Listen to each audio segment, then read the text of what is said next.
Hey everybody, Matt Johnson here. Let's take a moment when we're thinking about the Kouri Richins case and actually talk about the true victims in all of this that get the life sentence. The three little boys. The boys left without a father and now a mother. I have a very special guest on the show to help break it all down, Dr. Sue Cornbluth, who is a national parenting and family relationship expert. She's going to help break down those child statements, whether or not she believes that they wrote them, what they are saying or not saying, and the lasting effect of what Kouri Richins' statement to the court, her letter to them, really is. But first, do me a favor, hit the like, hit the subscribe, and share this episode. Now, the case of Kouri Richins.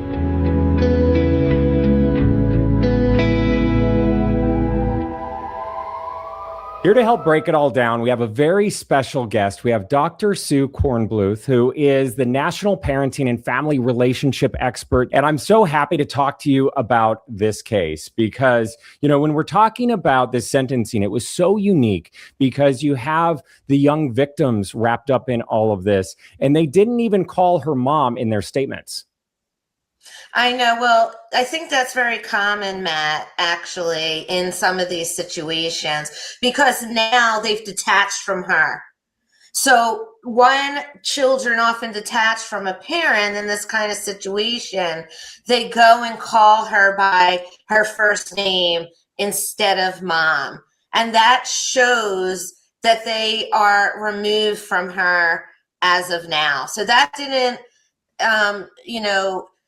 say anything different to me that I would have already expected to have happened there. Yeah. And, we're going to go through each statement that was carefully crafted by each boy. And I have a lot of questions for you about that in the process and whether or not some are questioning, wow, they speak so eloquently for children, if it's really them. We'll talk about that. And then we're going to talk about whether or not they were in danger and then your reaction to the verdict. But let's start off with the first statement. My name is Jessica Black. I'm a licensed clinical mental health therapist and a registered pet therapist.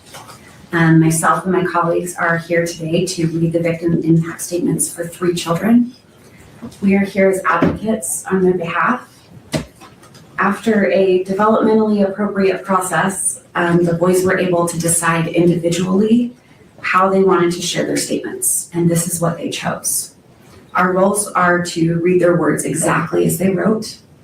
The boys want the court and the world to hear their side. This is from WR.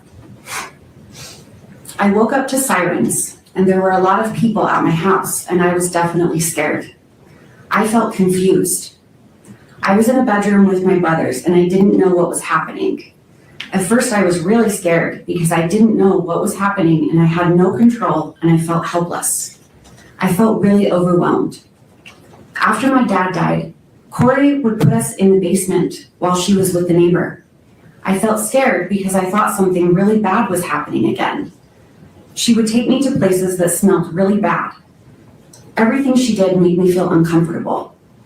When someone talks about Kouri, it makes me feel hateful and ashamed. She took away my dad. It's made me have a hard time trusting people. I was scared that Kouri's family would come to my school and take me. I had to go to counseling with DCFS in Heber, and I did not like it. DCFS made me talk to Kouri, and I couldn't do things that I wanted to do. I felt not important to anyone. I feel a lot better about myself now than I did with Kouri. I can't ever see my dad again. I want her to go to prison forever. If she got out, I would be so scared, really mad, and I wouldn't want to go with her anywhere. I'm worried that she would take me away from Katie and Clint. Once she is gone, I will feel happy, and I will feel safer and relaxed and trust people more.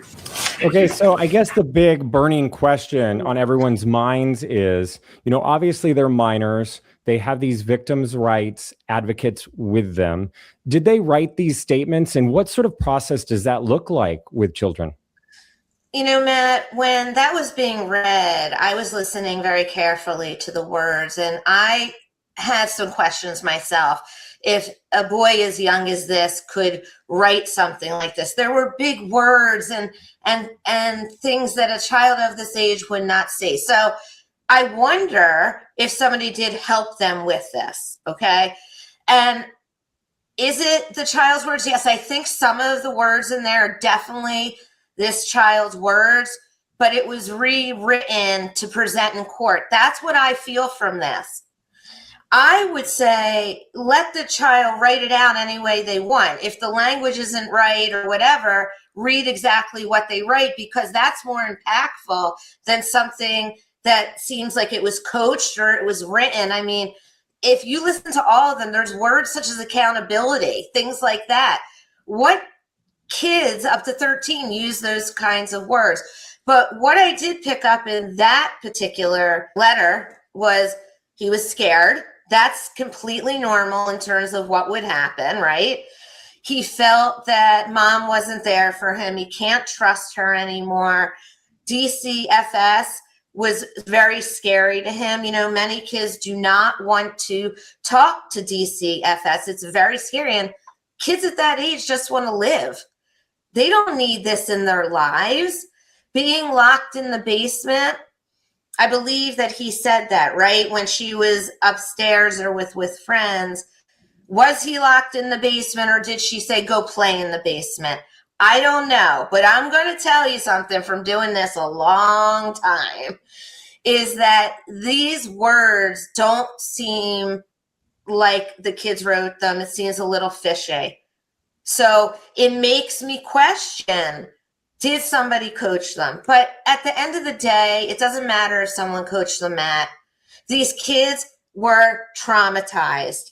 And so whatever was read, the proof is they were traumatized, they were scared, and they were not being parented in the proper way. When we're looking at these pictures right here of the family unit, I mean, to your point, they were 9, 7, and 5 at the time of their father, Eric Richins' death.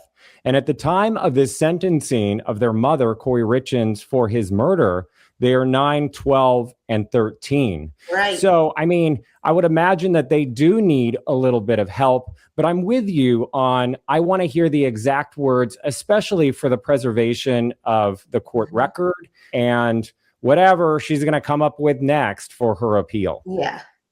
Yeah, and I think you have a great point there. And I would always just want to hear the direct statement from the children. I mean, I worked in DCFS early on in my career. So there is a part of this where you do sit down and just ask them, what are your feelings about this? Write it out. But we never wrote it out as beautiful as that. So that's where it says to me there was some coaching or some editing. But the gist of it is correct. They were scared. They were not taken care of. They were shaking. These are all signs of trauma that would have happened from everything that was happening in that house. I mean, this was not a stable environment to raise a family. Let's just go with that. Yeah. And to that point, you know, let's now hear from the second child and through a different victim's right advocate reading his statement. I am Christina Green. I'm a licensed clinical social worker, registered play therapist, and I will be reading for AR. You took away my dad for no reason other than greed, and you only cared about yourself and your stupid boyfriends. You were not caring and watching over me and my brothers. I had to be a parent to W. C and I would walk him to the bus stop, feed him, and watch him. You were not concerned about our health. When we got hurt, you didn't even care. When C got run over by a side-by-side, you still made him go to the soccer game that day without taking him to the doctors first. You would lock C in his room, and I would have to go to the kitchen and bring him food. You shamed us when we didn't want to eat uncooked lasagna you made. We threw it away because we couldn't eat it. Then you made us watch videos of children starving in war areas. You wanted to scare us into eating something that wasn't cooked. You wouldn't let our dog outside, and then the dog would pee inside. You created this problem, then you would smack my dog on the head as hard as you could. You wouldn't let me put my kitten in the garage for safety at night, and we found it eaten by raccoons the next day. You wouldn't let us turn on and use the heater lamp for the chickens and bunnies, and they froze to death.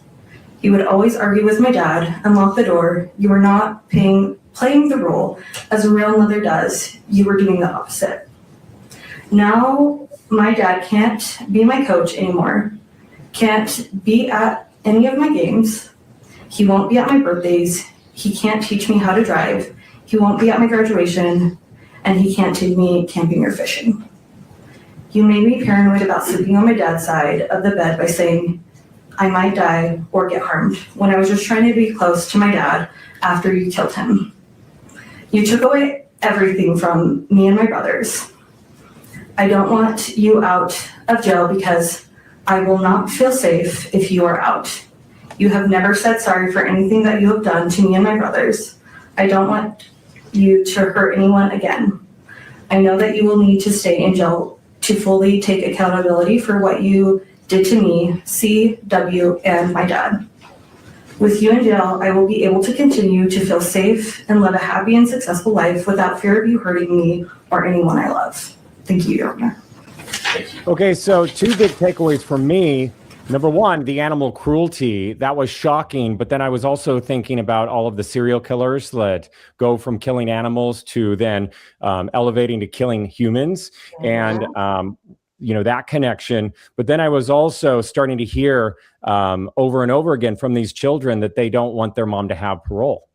Right. So I heard the same things that you did. I would like to say that this one sounds a little bit more that it came from the child and not from somebody else. But in terms of what you're saying, that is something that can develop later in life. If you see your parent being cruel to animals, then, it's a prerequisite for you to possibly be cruel to animals as well. And think about it, like you're watching this and your parent is hitting the dog or doing this with the animals. And you're like, oh, so violence is okay here. And it's not okay. And that is something to seriously worry about as these boys get older. It seems what he talked about is that there was a lot of possible abuse or neglect going on in the home. And, these are statements at their age right now. What we're looking at is what is going to happen in the future as they get older. And that's where you're going to see the ramifications of what happened here. When we're talking about this, they are kind of giving us a glimpse into what we didn't know the home life was like, according to them in these statements, in the animal cruelty and the abuse of the children alleged, and then what life is like now with ongoing counseling that they really don't like doing, and they shouldn't have to do as children, and especially under this circumstance. But I think that the third child also addresses that. Let's listen. Yes, my name is Sarah. I'm a licensed clinical social worker and registered play therapist, and I'm going to read the victim impact statement for CR. My name and age now, my name and age I was at the time of the crime. CR, age 12, now 13. I was 9 when my dad was murdered. What I would like to see happen if the perpetrator is convicted of the crime, I would like to see Kouri get a life sentence. My thoughts regarding an appropriate sentence for the person who is accused of this crime and if they are found guilty. I think Kouri should get a life sentence because what she did is very sick, because it had no reason to happen and it impacted a bunch of people, including me. These are some reasons why I think she should have a life sentence. The information I feel is important for the judge to be aware of in sentencing. I think the judge should know that my dad was a good person and very thoughtful and kind and helped whoever needed help. He was always taking the extra mile to help people. My physical injuries as a result of this crime are as follows. I was sleeping and then I went to get a drink of water, then went back to bed. And when I woke up shaking and Bailey called the ambulance and they came and I couldn't talk for a while, I think Kouri had something to do with it because she didn't call the ambulance. She called Bailey, and Bailey called the ambulance. At the ER, Kouri resisted to have my blood drawn, and kids who usually have this kind of seizure is when they are a few months old to a year old. I learned later that Kouri bought more fentanyl and had it in the house when this happened. I think this is what happened. She did what she did to my dad in the living room. My experienced emotional injury because of this crime is described as follows. Sad. I feel mad that I have to feel sad. I went from being scared for my life to feeling really good. I was scared for my life because I didn't eat that much. Kouri was always drunk or gone. I was always locked in my room. I can't remember, but I am pretty sure the lock was on the outside. Kouri threatened she would kill my lizard because we didn't want to watch some weird show with her. All of our chickens died because there was no food or water. My rabbit died because we didn't have food or water. The goats almost starved to death because she bought moldy hay and she didn't water them. Nothing ever got fed or watered. It didn't feel good to worry about my animals. I felt like I had to take care of my siblings. Ash mostly took care of me though because I was locked in my room. Ash would bring me food. Kouri would lock me up if I told her she was drunk. This happened pretty much daily. I feel angry that she locked me in my room. I am angry almost all my animals died. I am angry she threatened to kill them. I am angry she killed my dad. I started to feel really good when I moved into a safe place. It was safe because the people around me were safe, Katie and Clint. I felt safe at Jake and Shalina because I wasn't with Kouri anymore. Counseling. I feel annoyed that I have to go to counseling and tell the story about what happened 55 million times. I feel better now because I know it's to help me. I would like to not have to go to counseling. I would like to have to not worry about anything after this trial is over. I want the judge to know. I hope Kouri gets convicted to a life sentence. Kouri is always drunk. I want the judge to know my dad was a good person and I miss my dad. I miss my dad, but I do not miss how my life used to be. I don't miss Kouri, I will tell you that. Okay, so what sticks out? So much. I mean, I'm sitting here and my heart is like breaking, listening to that 13-year-old boy. And he was going through so much trauma before and so much trauma during all of this. And he, to me, is the voice for the other boys because he explains it so well, what was happening in there and how she was as a mother to them. She says a couple of times that she was drunk all the time. She wasn't present. She was out doing whatever she was doing, and he was shaking at the time this was all happening. And Matt, that is the reaction that happens. Your body goes into shock. And so one of the things that begins to happen with children oftentimes is they go into shock, their mind gets paralyzed. They will even like try to hide from all of this. And I think that's what was going on with him. But isn't it brilliant that he picked up that mom called Bailey, but not the cops or something for something that went on? I mean, he's smart and he knows what goes on. He's also detached himself from her by calling her his name. And no kid wants to go to therapy at that age. It's intrusive. They are not equipped at that age logically within their minds to be able to talk in the way that an adult would. But I understand why they want him to go to therapy. However, replaying this saga over and over in his head, as he said, and telling it can be even more re-traumatizing for him than talking about other things in the therapy. And then later on in life, when his brain is more formed, because they're developing until 25 years old, he can talk more about the shock and the trauma. His mind and his body needs a break from this also. It's been going on very long. My heart goes out to all of them. Absolutely. And that's what everyone is, agreeing on in this horrible, horrible case, is that our hearts go out to these children who get the life sentence in all of this. In actuality, they lose both parents and they lose They lost everything. But what we also saw yesterday was Kouri speaking out for the very first time. I want to get your take on whether or not it was selfish or if she was actually trying to reach out to them, and if they'll ever listen to this statement that she made. I'm guessing that they aren't listening to it now, but let me play it and get your reaction. My sweet baby boys, I know that today you don't want to speak to me, have a relationship with me, but you may think you hate me, and that's okay. I will never be angry at you for your feelings. When the day comes that you're ready, I will be here for you, waiting for you and loving you. But I need you boys to know and understand that I have been desperately trying to get in contact with you any way that I can for years. That all of my communication has been completely cut off from you since early 2024. And now I will use any opportunity I can to get a message to you. Even if that means sharing it publicly to the world, fully restrained, in my jail clothes, in one of the most horrible situations possible. I don't care, and I'm not embarrassed or ashamed by any of it. All I care about is you boys. I will do whatever it takes for you to hear the truth from me and to come home to you. Once temporary custody was transferred to Katie and Clint, against my wishes, they cut off all of my communication between you boys and I. It was years before I would ever have a trial.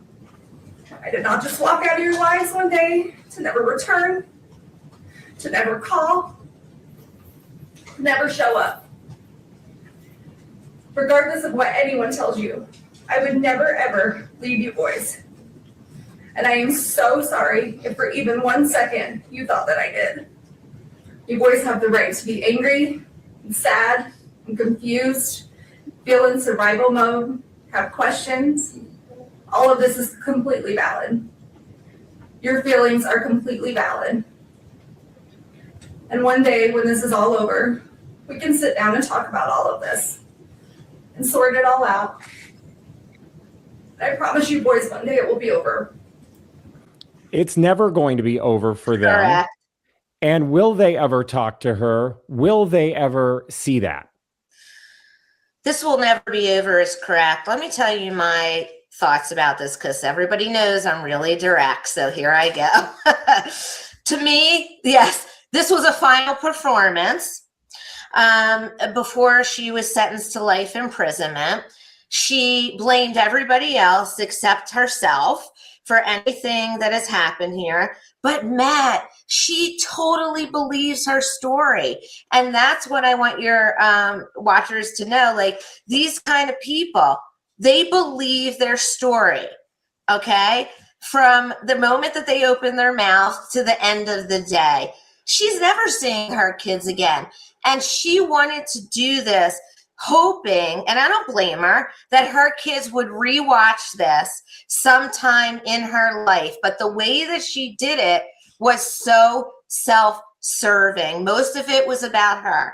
If I was standing up there, the first thing out of my mouth would have been, I am so sorry I have caused you so much pain and that you are going to have to live with this for the rest of your life. But that is not who she is. She is a child, in my opinion, that never grew up and thought she could do anything she wanted, get away with it, and her children would still love her. And by the way, Kouri, you were not thinking about your children when you were doing all of this. So why would they think you're thinking about them now? Bravo. Bravo, Dr. Sue. And I am not scared to say that. Yeah. And you know, now I'm going to ask you, now that we know that she's a narcissist, she's a convicted husband killer, she put her children in danger on different levels, but were they in grave danger? And I want to play part of the statement from their guardian now, who is their aunt and the victim, Eric Richins' sister. And they have to go through life without their dad because their mother planned and carried out his murder. She could not have done anything more selfish or more cruel to those boys. Almost immediately after Eric died, she cut them off completely from our family, from Eric's family. The isolation was calculated and strategic. Kouri used the boys as bargaining chips with my dad. She repeatedly threatened not to let him see his grandsons. For over a year, Kouri led them to believe that I hated them, that I was attempting to take Eric's money for myself, and that I intended for them to be left without support, that they would be homeless and starving. Okay, so that was Katie Richins Benson delivering her victim impact statement, courtesy of Court TV. And also, I should note that both that statement edited a little bit, and also Kouri's statement was edited a little bit for timing purposes. But your reaction? My reaction to that is, first, that my heart goes out to her and their family. And, you know, she's talking about what I do a lot of work in, which is parental alienation. Now, I don't know if that was going on because we weren't there, but it's using the children to get back at the other parent and so on and so on. Would I put it past this Kouri? No. And look, Matt, you know, the question that you asked before is like, is it ultra damaging? And look, you know, any kind of abuse is ultra damaging to kids that young. If they were being used as pawns in this situation, that's really damaging because they didn't know who to trust. It's my opinion that Kouri was not Mom of the Year. And so there was stuff going on there that would affect these children emotionally. Do I know if she beat them? Do I know if she, you know, called them names? I don't know that. But at the end of the day, emotional abuse, Matt, is just as hard and even harder than getting through sometimes physical or sexual abuse, because it lives on in your mind over and over and over. And it's very difficult to come back from that. Yeah, you know, all abuse you live All with abuse. and think about for the rest of your life. And these are young boys who will be young men. So again, our hearts go out to them. I do finally want to get your reaction to the verdict. I think that this judge was such a smart judge and so thoughtful with his decision and gearing it towards the boys. But the potential impact on the survivors of the tragedy created by Kouri Richins. Most importantly, Eric Richins' 3 sons is more difficult to predict.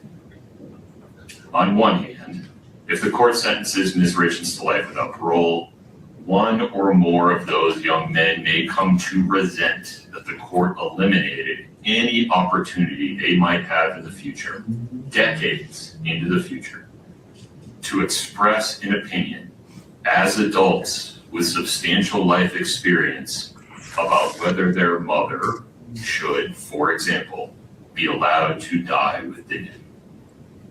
On the other hand, if the court sentences Ms. Richins to 25 to life, one or more of those young men may spend the next 30 years questioning why the court failed to protect them from the prospect of the person who murdered their father being released from prison at some time in the distant future, perhaps when they have families and children of their own. The court's contemplation of how those young men may come to feel about today's decision some 30 years from now comes from a place of genuine concern for them and humility regarding the court's inability to predict the future. And the bottom line is this: Kouri Richins was convicted unanimously and beyond a reasonable doubt of attempting to murder Eric Richins, her husband, and the father of their 3 children. And then, having failed in her first effort of spending the next 17 days, not changing course, but doubling down, preparing to try again, and ultimately completing the act through the administration of poison. And for what? Money. All for pecuniary gain. A person convicted of committing that sequence of acts in that way and for that reason, and who causes the absolute tragedy that has befallen fallen Eric Richins' sons and family. A person convicted of those things is simply too dangerous to ever be free. Accordingly, Ms. Richins, based on your conviction on count 1, first-degree felony aggravated murder, the court hereby sentences you to life without parole.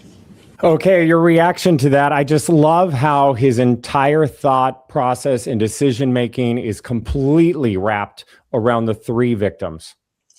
I love this judge. I love what he said, and especially what he said in terms of this is to protect these boys. Look, this is a heinous crime. This is a mother that killed the father of her children. She is not well. She is probably not going to get much better in prison. There is no reason for her to be around her sons. And let me bring this up, Matt. She said in her statement, where, by the way, she was clear as clear could be. So she, I think, knew exactly what she was doing. But she said, I don't care. Come talk to me in shackles and in my orange jumpsuit. What? That's not good for your children to see that. That's traumatizing for them. So she thinks about herself before anyone else. That's why she killed the husband. And these boys need to heal and recover. They do not need her in their life while this is happening to deal with her stuff that is not appropriate for them. If one day they want to go and visit her there, then that will be her choice, their choice, excuse me. But he made the right call. I wish more judges would do this to protect the children. I just love talking to you. I love Dr. Sue, it has been such a pleasure, and I love getting your insight. How can people get a hold of you? Thanks, Matt. I love seeing you again, by the way. Everybody can get a hold of me at www.drsueandyou.com. That's DRSUEANDYOU. And I'm also all over social media too. So you can find me there doing videos every day to help families heal. And that's what it's all about. And I'm going to have all of the links in my show notes below. Who else is in the office with you today? I have my puppy Tucker. He's like raising a baby right now. And he kept coming over and trying to get my attention. I was like, stop it. No, it's totally fine. And we love it. Hello, Tucker. Yeah, he's 7 months old.